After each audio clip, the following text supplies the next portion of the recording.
இருளை விலக்கி உலகை எழுப்பும் ஞாயிறு அங்கே குடியிருப்பான். அவன் ஆனை முகத்தனின் அடியவர் மனத்தில் ஒளியாய் வந்து கொலுவிருப்பான்.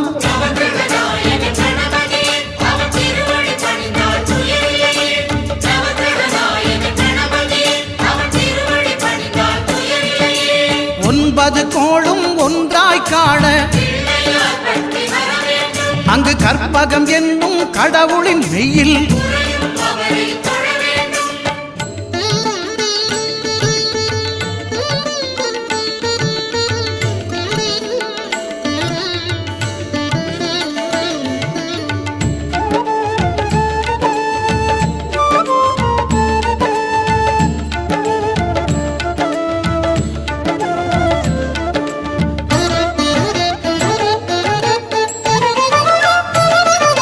திங்கள் பகவான்